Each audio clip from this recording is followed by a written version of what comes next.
Let's look at what happens in the demolition industry. Taking down large structures requires preparation.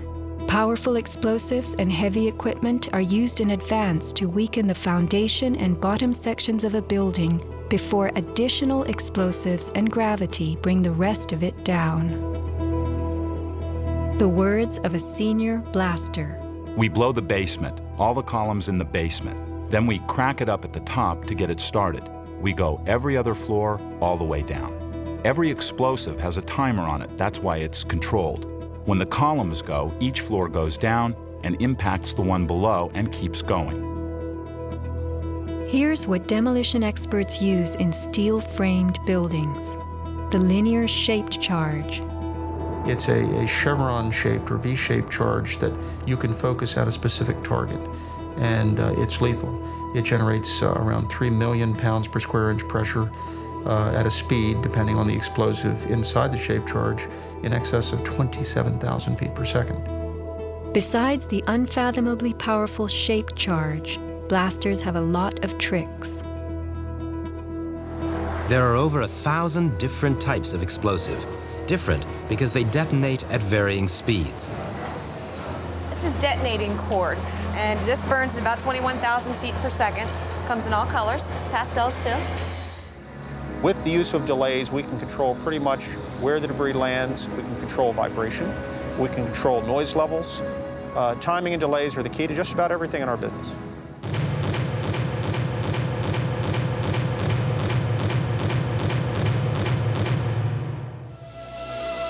And what is the result? The thing that pleases me is the fragmentation and the control. One to take a building and break it up into millions of pieces and put it in this basement as artfully as we do it, and it works just like clockwork. So we've got it all down to a science. It gives me goosebumps to talk about it.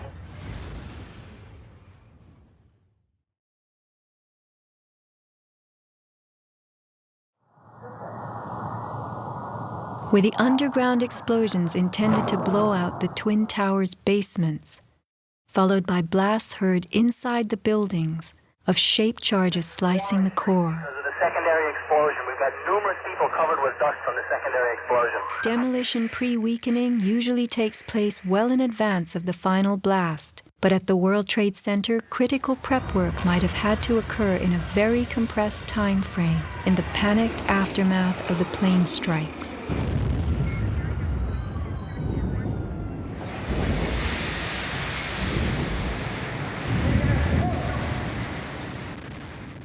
These core columns were discovered after the collapse. The angled cut occurs in exactly the manner that shaped charges slice through steel beams to control the way they fall. Notice the hardened, once liquid metal. Was thermite used with the shaped charge? The job of the shaped charge is to cut steel H-beams. The way we do this is by cutting the beam at an angle, which, through a series of beams cut at the same angle, will tend to make the building shift over and walk. Let's look at the rubble of two 110-story buildings brought to the ground. In a 7-story crater lie nearly 2 million tons of debris. Had the basements not been blown out, where would 2 million tons have gone? Heaped on the ground, ready to slide and spill?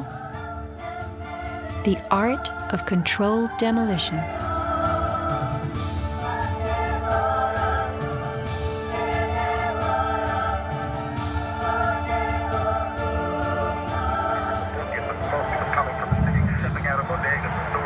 Remember the pre-collapse and mid-collapse explosions caught by Richard Siegel's camera on the Jersey Shore? Were these the blasts that took out the core and upper basements just before the final crumble, a mind-boggling sequence of computer-controlled delays that blew the exoskeleton, pulverized the concrete, to bring the whole structure rolling to the ground?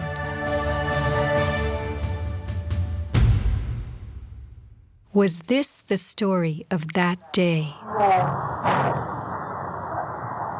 Inside our building, the North Tower, we heard pa pa pa pa pa pa pa pa pa. And on the mostly was coming from the city. Folks stepping out of bodegas and stores for work.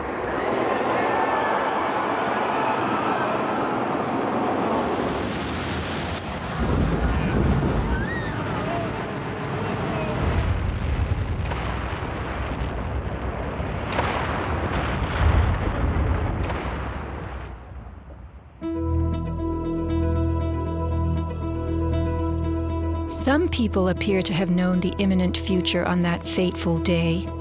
FEMA had arrived in New York on Monday night, ready for a bioterror drill. Spokesman Tom Kenny to Dan Rather. To be honest with you, we arrived on late Monday night and went into action on Tuesday morning.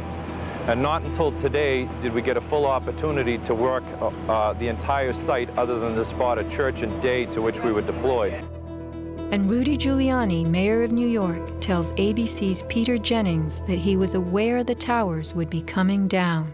What is going on now is a massive rescue effort. Do you believe it's hundreds or thousands? I really don't want to say right now, Peter. I think it's going to be a horrible number. I saw people jumping out of the World Trade Center. I saw some of the firefighters who I know going into the building. And we were in a building in which we were trapped for about 10, 15 minutes. And we set up headquarters at 75 Barclay Street, which was right there with the police commissioner, the fire commissioner, the head of emergency management.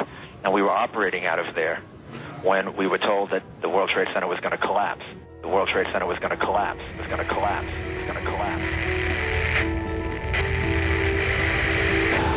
Similarly, Larry Silverstein, new leaseholder of the World Trade Center, regretfully declared that a decision was made to pull Building 7 by the end of the day, the last structure added to the World Trade Center complex.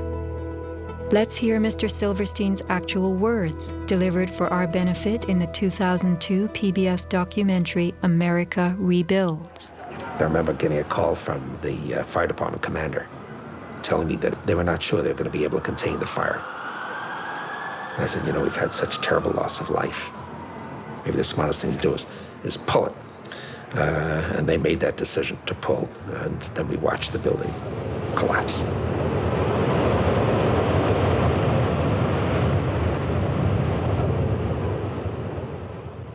Blast, shoot, blow, and pull are terms used in the demolition industry to refer to bringing down buildings, bridges, and other structures. Because I actually blew the hospital down that I was born in. Originally, we had figured to shoot it, let it drop straight down. Then, watch Demolition Dynamics attempt a big blast.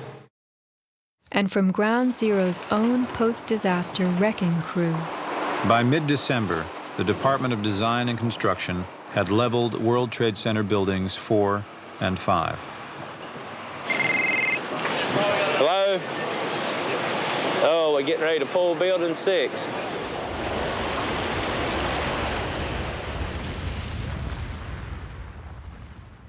Silverstein, a commercial real estate tycoon with international political connections, acquired a 99-year lease on the World Trade Center complex in the spring of 2001. Throughout the summer, he reworked the insurance policies on his new property, making sure that it was covered for acts of terrorism. Explicit in the lease agreement was Silverstein's right to rebuild the complex if it were destroyed.